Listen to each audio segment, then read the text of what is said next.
Taxation law principles. Topic 1 is Introduction to Tax Law and Sources of Authority.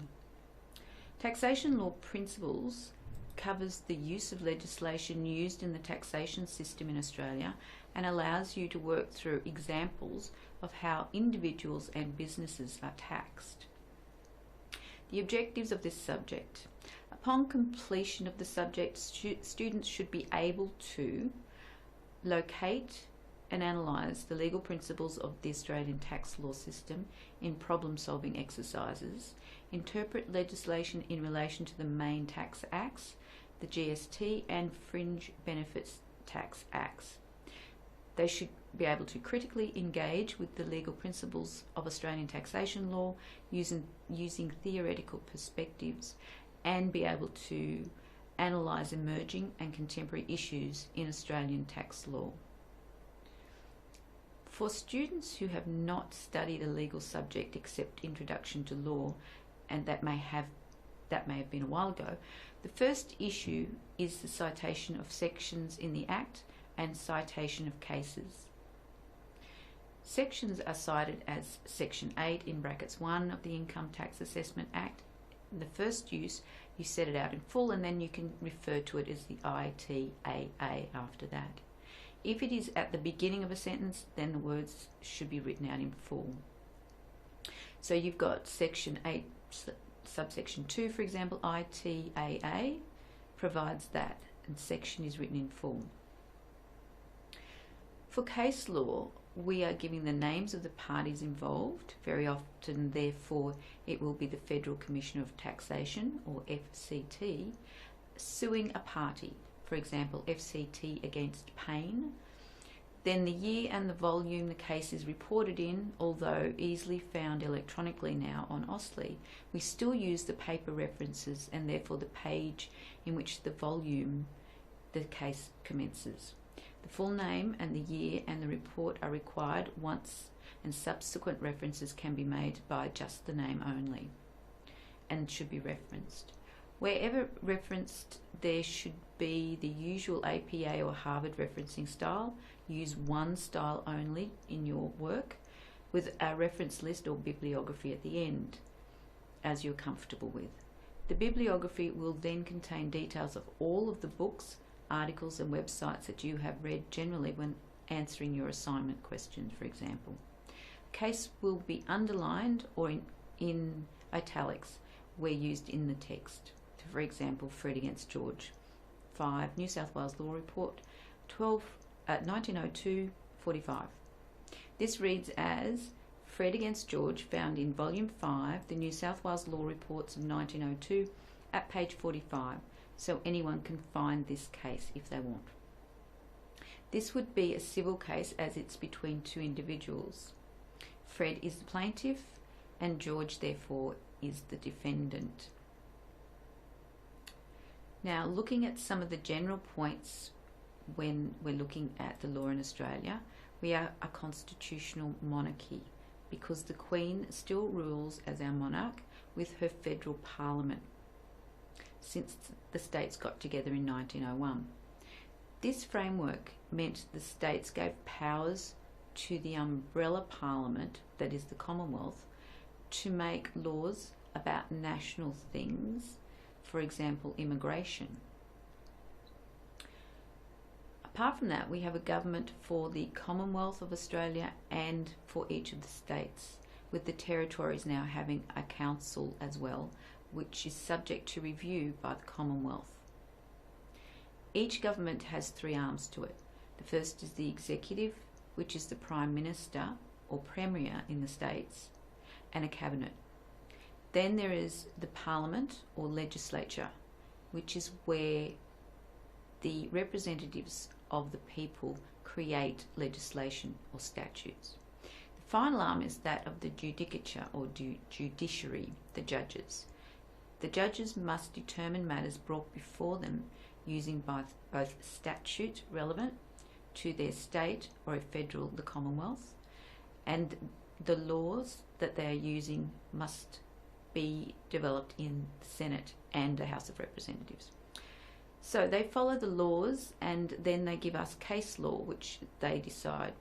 And they do that by listening to both sides. So if the decisions come from a higher court, they must follow them as well.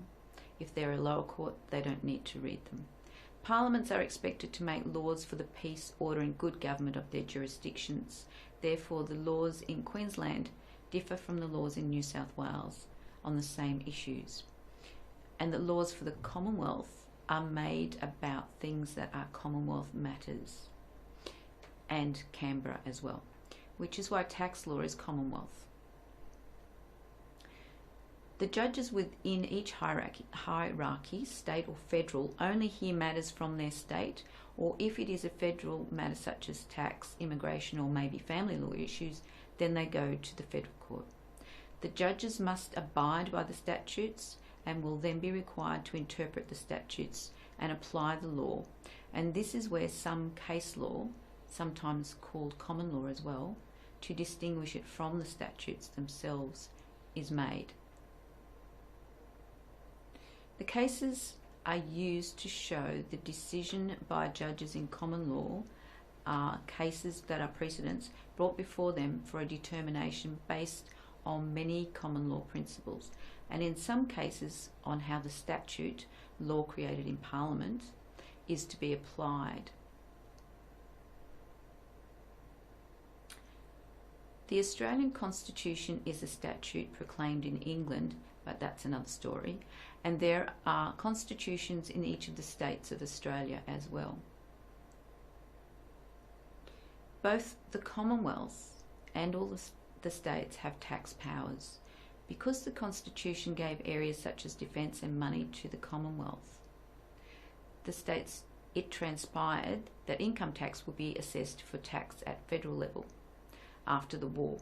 We have an Income Tax Assessment Act of 1936, which covers the Commissioner's powers to tax, and then the New System Act, which was made in 1997, sets out the provisions we will be studying in relation to income tax and about the deductions and when it's allowable, as well as dealing with things such as capital items and capital gains tax, trading stock, and goods and services tax regime.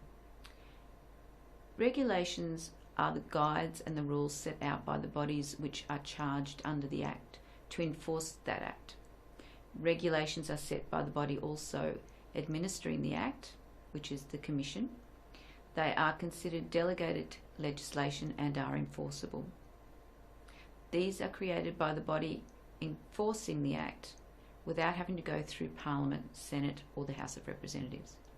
However, if they breach the powers of the government department itself, the Minister is the one who answers for it in Parliament. For example, our recent budget changes and potential increases in personal tax were discussed in Parliament. So tax law is based on the combination of statute and case law. Case law is based on how a taxpayer has been assessed, where they challenge that decision made by the Commissioner or one of his deputy tax commissioners. And then the judge will make a decision based on the fact.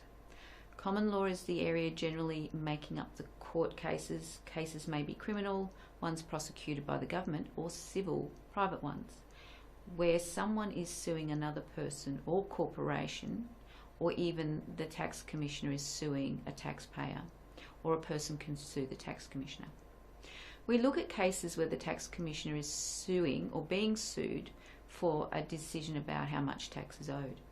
We also consider some Old English cases where the commissioner is from the Inland Revenue Service, IRS.